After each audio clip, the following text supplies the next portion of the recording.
This is America in the Morning from Westwood One. Good morning, I'm John Trout. It's Wednesday, April 24th, 2024. Here's what's coming up on America in the Morning. Arguments on whether Donald Trump violated the gag order among the highlights of the second day of his hush money trial in New York. I'm John Stolnis. More pro-Palestinian encampments popping up at American universities. So our administration has been ignoring us. I'm Clayton Neville. A $95 billion aid package is moving ahead in the Senate that includes billions for Ukraine, Israel, and Taiwan. Ed Donahue, Washington. 2 dead, 1 kidnapped, a cop accused. An update from the state of Oregon. On Wall Street, stocks opened this morning after a winning day for the markets yesterday. Tesla with disappointing quarterly results. I'm Jessica Ettinger. A Senate race in Pennsylvania could decide the balance of power in Washington. U.S. measles cases are up this year. I'm Shelley Adler. All ahead on America in the Morning. Whether former President Donald Trump violated his gag order in his hush money case took center stage at the start of Tuesday's trial. A Trump ally from his 2016 political campaign also took the stand. More on day 2 of the trial from our John Stolnis. Judge Juan Merchan heard from prosecutors and Trump's lawyers over whether or not Trump's Truth Social posts and comments to the press about people involved in the hush money case violated a gag order that restricts what he can say. Trump spoke to reporters towards the end of the day, holding a stack of news articles that he says are critical of the case against him. Well, I think the gag order is totally unconstitutional. Can't even allow articles to be put in. As an example, these are articles that were over the last day and a half. They're very good articles. They say the case is a sham. Judge Merchan has not ruled yet on whether Trump violated the gag order and did not indicate when that would happen, but he did appear to reject claims by Trump attorney Todd Blanche that posts Trump made about Stormy Daniels and a key witness, his former fixer Michael Cohen, were political in nature and not about the case. Judge Merchan said Blanche was, quote, losing all credibility with the court. I'm not allowed to say anything. I just have to sit back and look at why a conflicted judge has ordered me to have a gag order. I don't think anybody's ever seen anything like this. Prosecutors want the judge to fine Trump $1,000 for each violation. Meantime, former American media chief David Pecker continued with his testimony, explaining how he worked with Cohen to squash unflattering stories about Trump by buying stories from people and then not publishing them, a tactic called catch and kill. Pecker said he agreed to act as the campaign's eyes and ears for negative stories that could have affected Trump's White House bid. The case takes a break today before getting back underway on Thursday. I'm John Stolnis. Tensions are escalating at college campuses around the nation, with students demanding schools divest from Israel, including at New York's Columbia University, where all in-person classes were canceled at the Ivy League school over safety concerns. Correspondent Clayton Neville has an update.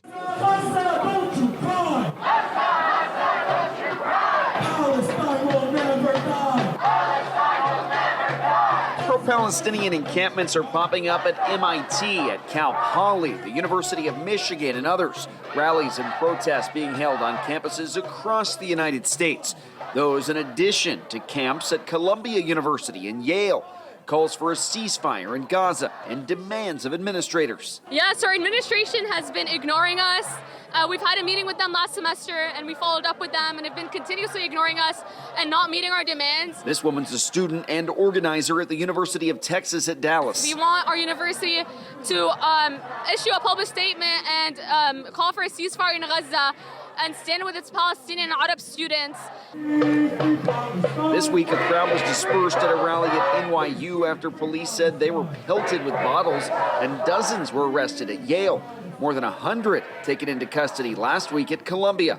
Administrators there have now decided to switch to virtual learning for the rest of the semester because of the unrest and safety concerns of Jewish students. On the outskirts of some demonstrations, you'll find Israel supporters standing still and holding the Israeli flag. We're here to support Israel and our Jewish friends. There's a lot of misinformation about the media. Hamas kills aid workers. Hamas is really trying to destroy Israel, and their message of to the river, to the sea, is really an anti-Semitic message. This Texas college student calling on university administrators to more publicly support Israel. We need to protect our Jewish friends, we need to protect our Jewish allies, and have a safe space on campus for them.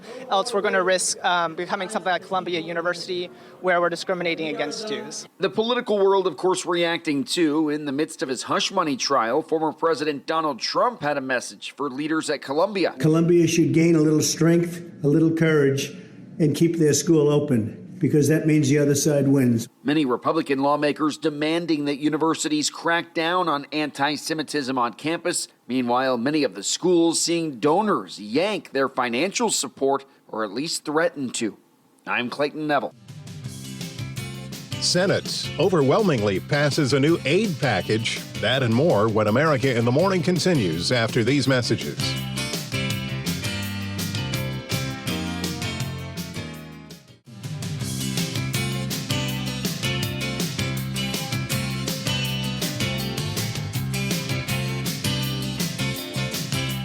Welcome back. Here with America in the Morning. We've seen a few areas of the West receive snowfall this week. Today, portions of the East could see snowfall. Here's AccuWeather.com meteorologist LaTroy Thornton. Today, showers will follow a potent cold front along its journey through the Tennessee and Ohio valleys, the Mid-Atlantic, and the Northeast, bringing numerous showers through the region, as well as the risk for a few rumbles of thunder in some areas.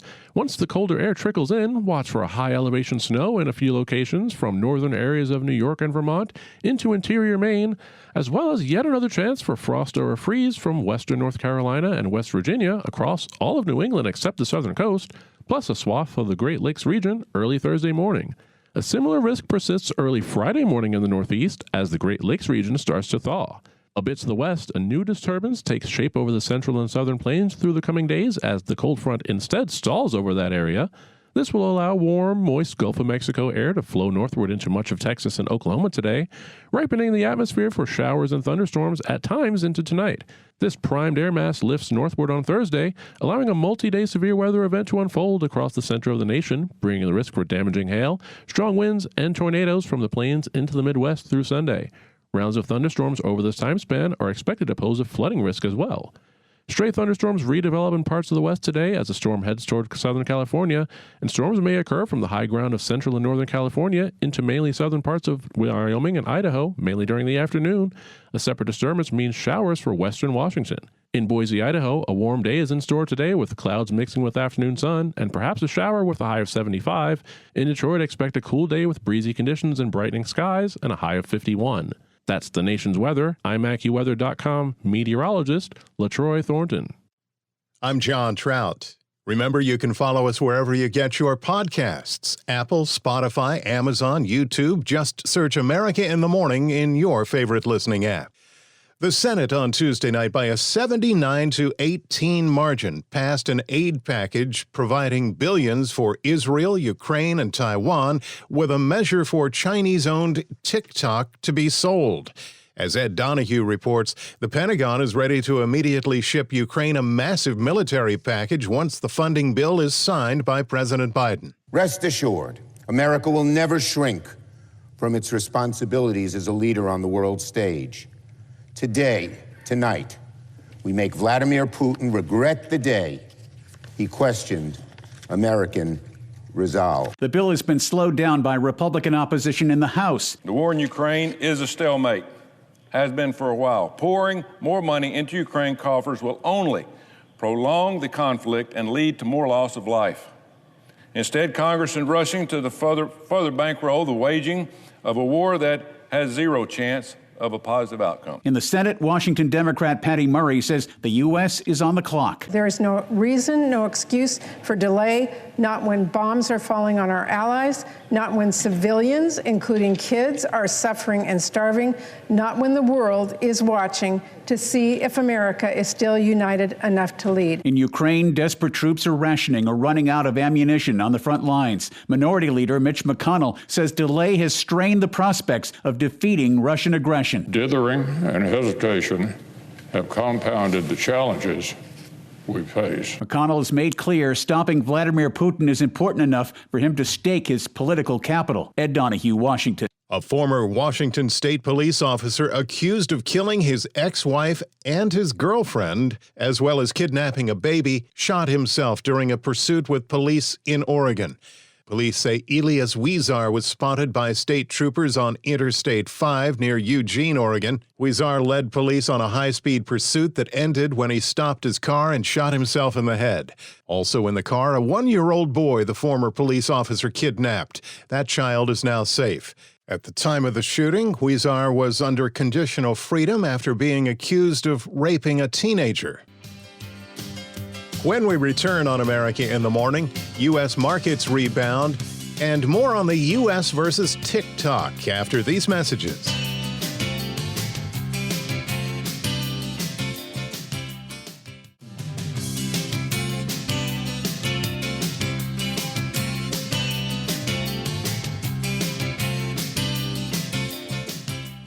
Welcome back. You're with America in the Morning.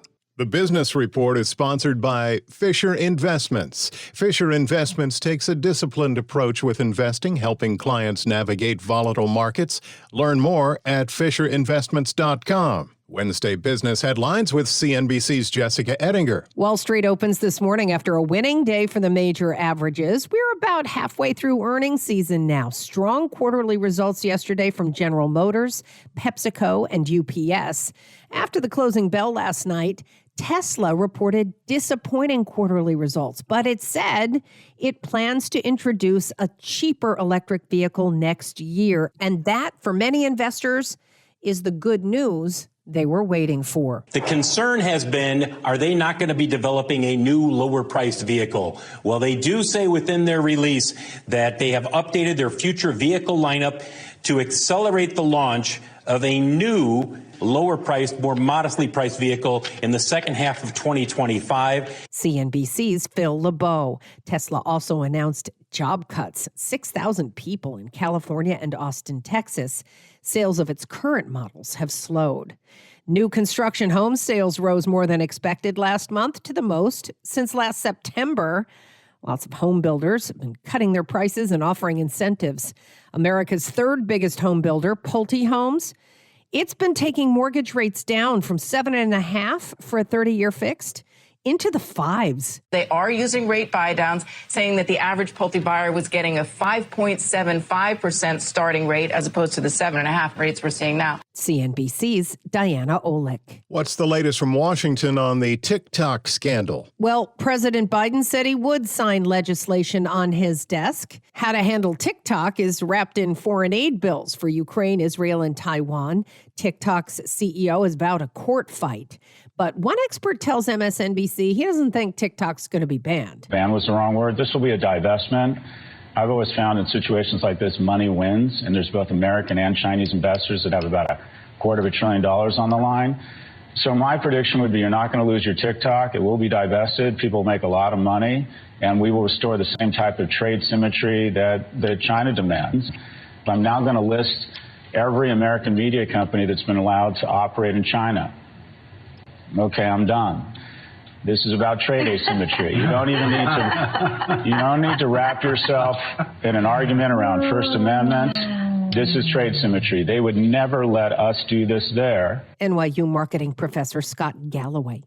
On today's watch list, we get a load of earnings. AT&T, Boeing, Ford, Facebook parent Meta, Hilton, IBM, Chipotle, General Dynamics, ServiceNow, and Waste Management. We find out durable goods orders for last month, plus we find out how many people applied for mortgages last week. CNBC's Jessica Ettinger. When we return on America in the Morning, open Senate seat could tip the balance of power in Washington, and measles spread. Those stories after these messages.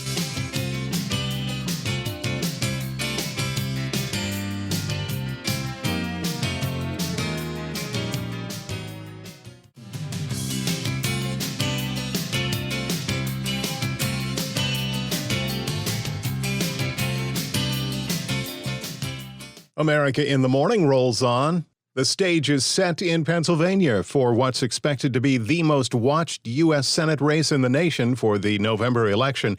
Lisa Dwyer reports that this vote could decide which party controls the United States Senate next year. Pennsylvania's primary election results have put Democratic Senator Bob Casey and Republican challenger David McCormick on track for an expensive race that's expected to help decide Senate control on Capitol Hill in the November 5th election. Casey is seeking a fourth term, while McCormick is a two-time Senate challenger. Now McCormick's candidacy is shaping up as Casey's strongest challenge yet in his re-election bids. In the presidential race, President Joe Biden and former President Donald Trump each easily won their party's nominations for the state. I'm Lisa Dwyer. Measles infections continue to spread across the country, with 125 cases now reported in 18 states. Correspondent Shelley Adler reports that the total in 4 months already tops all of the cases reported in 2022. There have been 17 times as many measles cases in the country in the first 3 months of this year compared with the average number seen in the first 3 months of the previous 3 years. The authors of the government report say the increase represents a renewed threat to measles elimination in the U.S. There have been more than 110 cases of the contagious disease so far. The report adds that most of the recent cases involved unvaccinated Americans who got infected in the Middle East and Africa and brought measles back to the U.S. I'm Shelley Adler. America in the Morning for Wednesday, April 24th, 2024 is produced by Jeff McKay. Senior producer Kevin Delaney. I'm John Trout. This is Westwood One.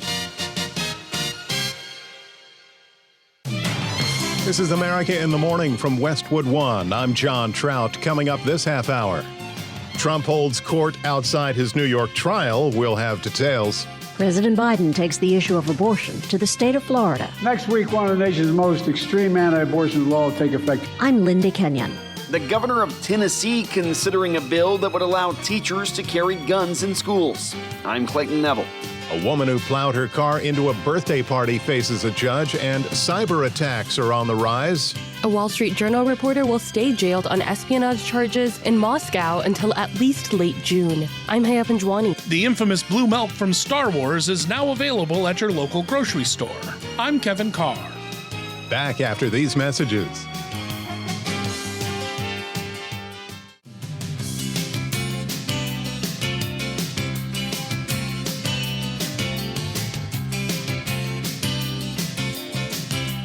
Welcome back. You're with America in the Morning. Summer-like thunderstorms expected in the Central Plains. Here's AccuWeather.com meteorologist LaTroy Thornton with the forecast. Another slow-moving disturbance looks to become better organized over the Central and Southern Plains as a weather front stalls out over the region through the rest of this week. As this occurs, warm, moist air from the Gulf of Mexico will be drawn northward through much of Texas and Oklahoma, setting the stage for showers and thunderstorms at times through today and into tonight.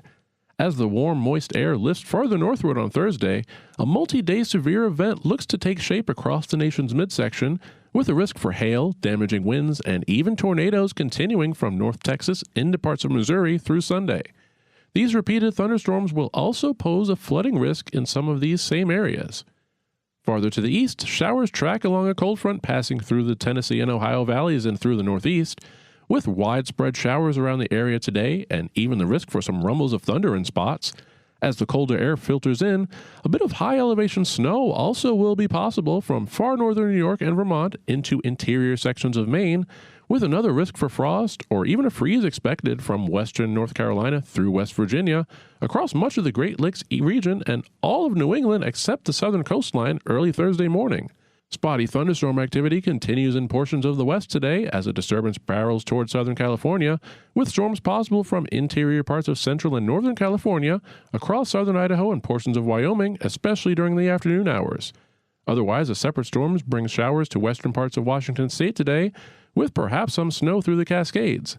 Look for a mainly dry Wednesday across the Four Corners and through most of Montana. That's the weather across America. I'm AccuWeather.com meteorologist LaTroy Thornton. I'm John Trout. Remember, you can follow us wherever you get your podcasts. Apple, Spotify, Amazon, YouTube. Just search America in the Morning in your favorite listening app.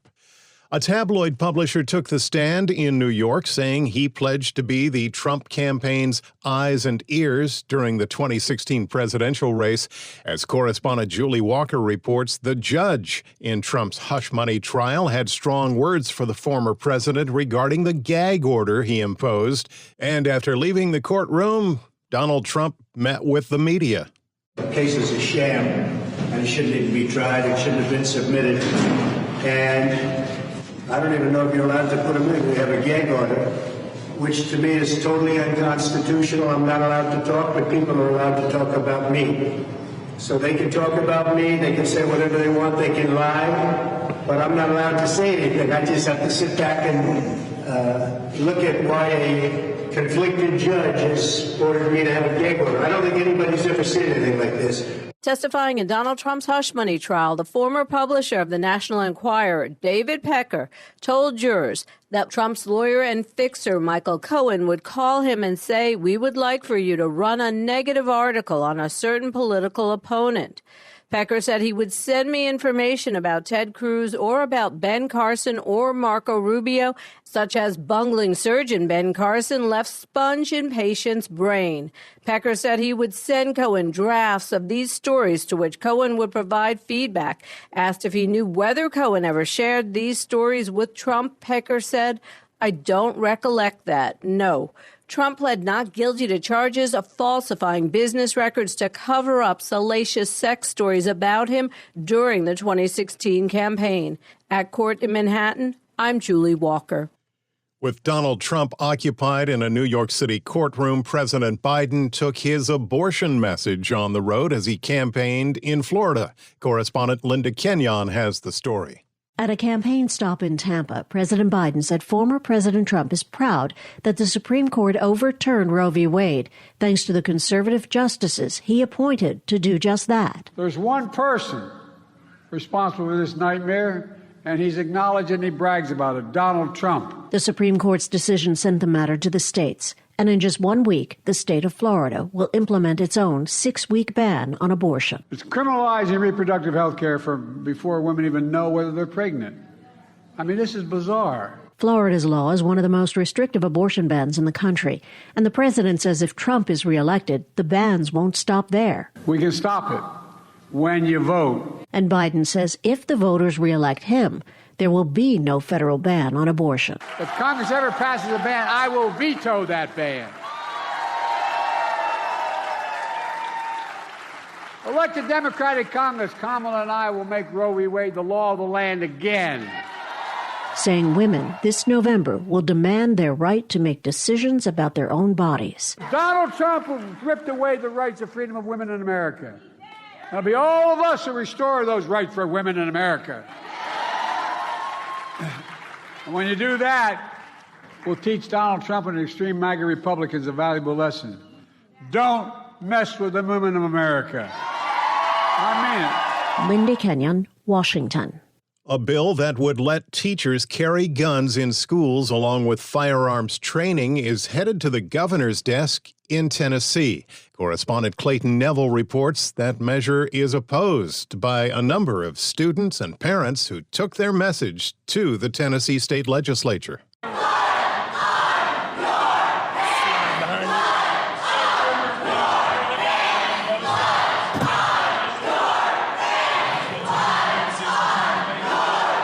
The bill passed the Republican-led House in Tennessee yesterday by mostly party lines. Democrats and 4 Republicans voted against it. But first and foremost, I want to take my time. If there's any Covenant parents in the gallery today, I want to apologize to you right now. I am so sorry that you're having to sit here and listen to this. We've done nothing for you. We've lied to you. State Rep Bo Mitchell. We're going to throw more guns at the situation. That is not going to solve the problem. It's going to create more death. And I'm not fine with that. The bill had already passed the Senate, and the House passage comes just over a year after the deadly shooting at the Covenant School in Nashville. It would let teachers who are trained to carry guns have a gun in their classroom. Who exactly is carrying, though, would not be made public. and teachers wouldn't be required to be armed. This bill seeks to make the bar so high, but to allow the locals to have the ability to do that it would create a deterrent across our state. State Rep Ryan Williams is the bill's author in Tennessee. This is not new, though, in the nation. There are 32 other states that have similar laws, both red and blue and purple, all across the United States. The legislation now headed for Republican Governor Bill Lee's desk. I'm Clayton Neville. When we return on America in the Morning, cyber attacks on the rise, and you may get a charge out of the new cost of an electric vehicle. Back after these messages.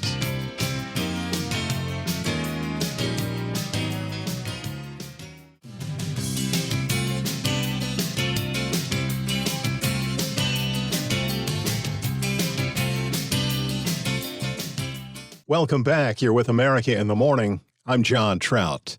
A Michigan judge set a $1.5 million bond for a 66-year-old woman accused of driving under the influence and slamming her SUV into a boat club building where children were having a birthday party. Police say the woman was drunk, but her lawyer said in court that his client suffered seizures in her legs, but admitted she did have one glass of wine that day. Marcella Chichester appeared before a judge with a cast on her right arm, and also in the courtroom, the mother of two children, ages 8 and 4, who were killed in the crash. That woman's third child, an 11-year-old, survived the car's impact but remains hospitalized with 2 broken legs, broken ribs, and a skull fracture. Chichester faces numerous charges, including 2 counts of second-degree murder. Cyber attacks on businesses are rising on companies large and small. Lisa Dwyer reports that some of those attacked pay millions of dollars in ransom. There's been a dramatic increase in ransomware attacks involving malicious software designed to block access to a computer system until a sum of money is paid. It's a troubling trend because a breach can be very costly and time-consuming. According to the Verizon 2023 Data Breach Investigations Report, the median cost per ransomware attack more than doubled over the past 2 years to $26,000. 74% of breaches are due to human failure to follow safeguards such as using two-factor identification, clicking on questionable content and links, and not changing passwords often enough. I'm Lisa Dwyer. A Wall Street Journal reporter detained in Russia for months will now have to stay in a Moscow prison even longer. Correspondent Haya Panjwani reports. Evan Gershkovich, a 32-year-old reporter who was detained on espionage charges in March 2023, had his appeal rejected to seek an end to his pretrial detention. Last month, his arrest was extended until June 30th, and an appeal heard by a Moscow appellate court this week was rejected. Russian authorities have not revealed what evidence they have to support espionage charges against Gershkovich. He and the Wall Street Journal have denied the allegations, and the U.S. government has declared him to be wrongfully detained. Gershkovich is the first American reporter to be arrested on espionage charges in Russia since 1986. I'm Haya Panjwani. The financial struggles for Tesla seem to be growing, but that may also be good for car buyers. Correspondent Norman Hall explains. Tesla's first quarter net income plummeted 55% as falling global sales and price cuts sliced into the electric vehicle maker's revenue and profit margin. Tesla said it made $1.13 billion from January through March, compared with $2.51 billion in the same period a year ago. Revenue was $21.3 billion, down 9% from last year, as worldwide sales dropped nearly 9% due to increased competition and slowing demand for electric vehicles. The company also repeated that vehicle sales growth may be notably lower this year than last as it works on the launch of its next-generation vehicle.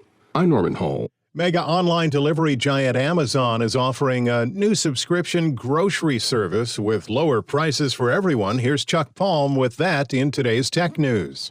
E-commerce giant Amazon has announced a new grocery delivery subscription option on Tuesday for members of its Prime program and customers who are recipients of government food assistance benefits. The subscription plan would allow Amazon Prime members to get unlimited grocery delivery at $9.99 a month on orders over $35 from Whole Foods markets, Amazon Fresh, and other local grocery and specialty retailers. Low-income citizens who rely on the government's Supplemental Nutritional Assistance Program to support their grocery budgets would pay a reduced $4.99 per month fee and have the same perks, but do not require Prime membership. The new program comes as part of the company's effort to expand its fresh food business in a space already occupied by players like Walmart and Target. Amazon's offering also includes 1-hour delivery windows at no extra cost.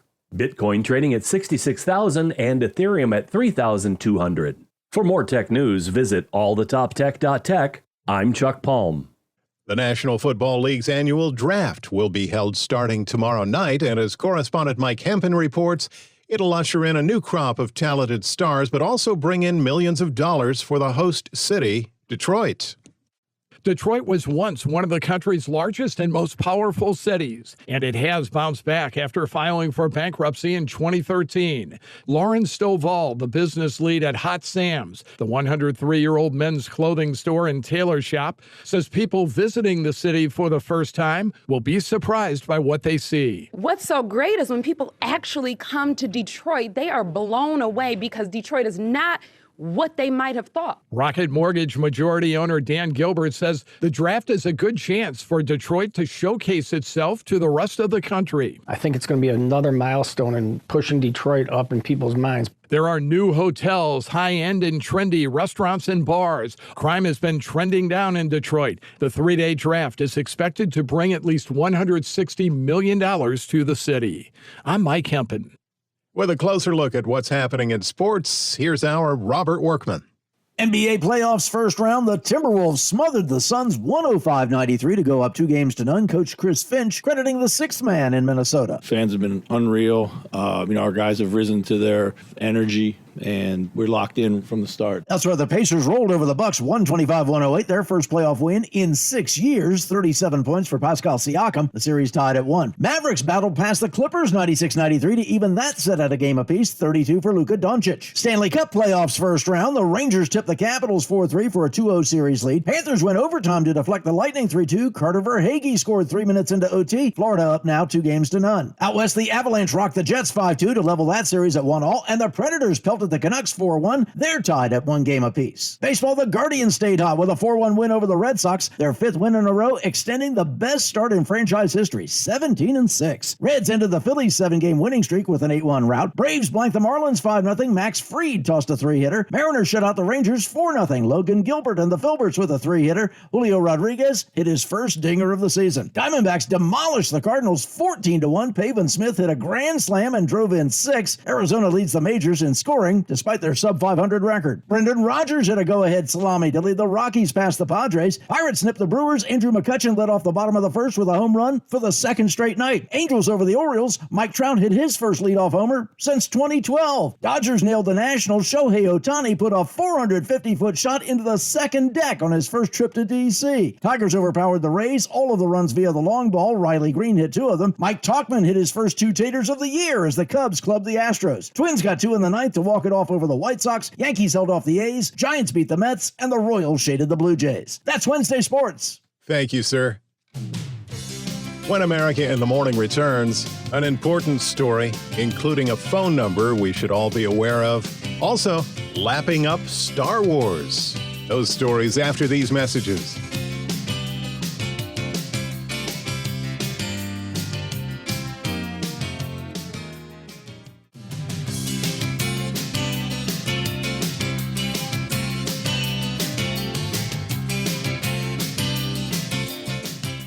This is America in the Morning. Entertainers Ashley Judd and Aloe Black went to the White House as part of a suicide prevention campaign. Correspondent Margie Zaraletta has details.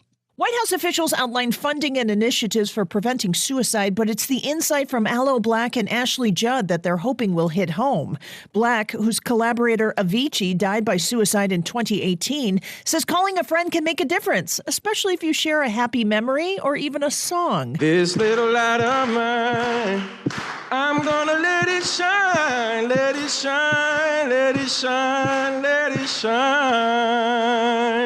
Just remember, you are the light. Judd's mother, singer Naomi Judd, died by suicide 2 years ago. Judd says she too suffers from trauma and depression, but she has a different outcome than her mother because she's gotten treatment. I know the feeling of not wanting to be here, but I had a different experience because I went to treatment in 2006 for unresolved childhood grief and sexual trauma. And I've been in good recovery for 18 years, and I've had a different outcome than my mother. And I carry a message of hope and recovery. I'm Archie Zaraletta. The National Suicide Prevention Lifeline offers services to talk to a skilled counselor. If you're feeling distressed and need to talk, call 1-800-273-TALK. That's 1-800-273-8255. If you prefer to chat to a counselor online, the National Suicide Prevention Lifeline offers that service as well. If you've ever wanted to try the blue milk from the Star Wars movies, here's your chance. Correspondent Kevin Carr pours it on. A Star Wars legend from the original film is coming to a galaxy near you. What if this Obi-Wan comes looking for him? He won't. I don't think he exists anymore. Did you recognize it? It wasn't Mark Hamill as Luke Skywalker or Phil Brown as Uncle Owen. Listen again. What if this Obi-Wan comes looking for him? During the dinner scene on Tatooine, Luke poured a cup of blue milk, and the rest is history. Blue milk has become part of the Star Wars canon as much as Jedis, droids, and the Force. In the Star Wars universe, blue milk comes from the female bantha, a beast of burden throughout the galaxy. In 2019, Disney began offering blue milk drinks at Galaxy's Edge in both Disneyland and Disney World. Oh my God, it's so good! Really good. Yeah, it is. It's nice and cold, but it's got this great blast of flavor. If you like something sweet and cold, this would be a nice, refreshing drink. Even the original Luke Skywalker had an opinion. That's much better than the one I had in the movie. Now fans can bring blue milk home. True Moo is distributing the dairy product around the country. It's available now, less than 2 weeks before Star Wars Day on May the 4th. The at-home product differs from the $8 option at the Disney parks. While Galaxy's Edge makes it as a fruit-flavored smoothie, the True Moo version contains low-fat milk flavored with vanilla and sugar. Vitamins A and D have been added, and it has about the same calories and fat content as low-fat chocolate milk. To see if blue milk is available at your local store, visit StarWarsMilk.com. I'm Kevin Carr. Perhaps to be politically correct, we should have a red milk as well. America in the Morning for Wednesday, April 24th, 2024 is produced by Jeff McKay. Senior producer Kevin Delaney. I'm John Trout. This is Westwood One.